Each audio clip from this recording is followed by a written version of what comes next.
When we think of aging, we often imagine inevitable decline, something that just happens spontaneously with time.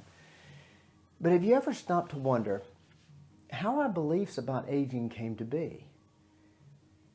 From ancient myths about magical elixirs to modern scientific debates about maximum longevity, humans have always been obsessed with finding ways to, well, as we like to think, cheat time. But what if aging isn't as automatic as we think? Today we'll explore the history of age-related beliefs and discover how many of our ideas about aging have been, well, a little ridiculous. And they could be that way now. All this and more today on the Personal Age Fitness Podcast.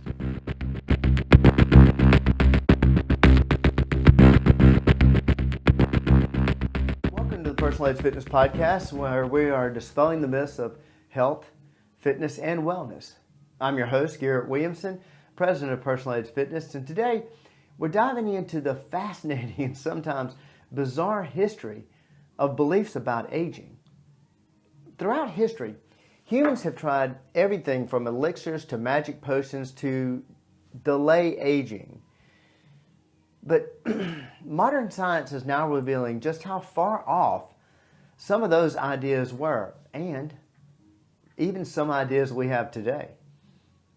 I want to let you know, if you have any questions about today's episode, or if you'd like to learn more, feel free to reach out to us at 251-278-3343. That's 251-278-EDGE.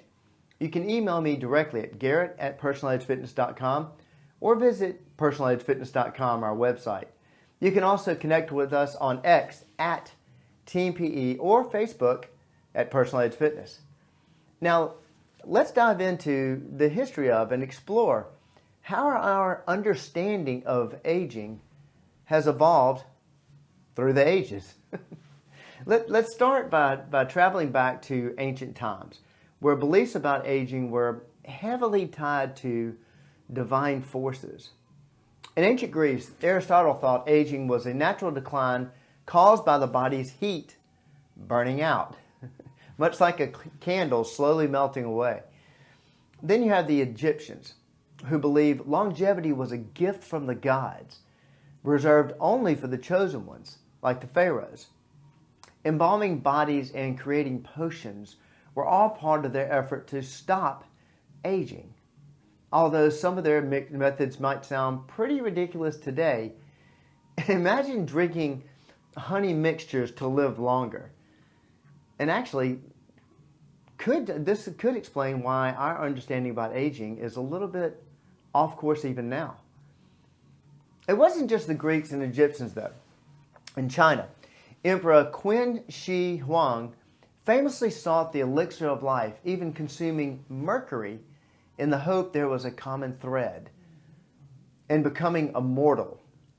Everyone wanted to find out a way to cheat aging, but all these magical beliefs were grounded in one idea: that aging was something to fear, something inevitable, unless you found a way to outsmart it. By the way, the mercury thing, it didn't work out too well. Interesting, while many ancient cultures feared aging, others revered it. Take the indigenous cultures, for example. Native American tribes viewed elders as the keepers of wisdom and knowledge. Aging wasn't something to dread, but something to respect. The elderly played vital roles in their communities, and physical decline wasn't seen as a tragedy, but as a natural part of life's journey. In Europe, the Middle Ages painted a different picture. Aging was often linked to divine will, and people believed illness and frailty were God's punishment. It was a stark contrast to how other parts of the world saw aging as a time of honor. But the big takeaway here is that our beliefs about aging have always been shaped by culture, religion, and frankly, just a lot of superstition. Fast forward to the 19th and 20th centuries. and things start to get a bit more scientific. The Industrial Revolution brought with it advances in medical science, and suddenly, aging wasn't just seen as fate. People started to question whether aging could be slowed or even reversed. One early pioneer, Charles Edward Brown Sicard, tried hormone therapies to combat aging. No, they didn't quite work out. The real game changer came in the 20th century with longevity studies. Researchers started looking at populations living unusually long lives. Think Okinawa in Japan or Sardinia in Italy. These, what they call blue zones, became famous because people there not only lived longer, but also stayed healthy well into old age. Studies show that lifestyle, not just genetics, played a huge role in how we age. Now, fans of the podcast should ring a bell. Fitness, nutrition, lifestyle, mindset.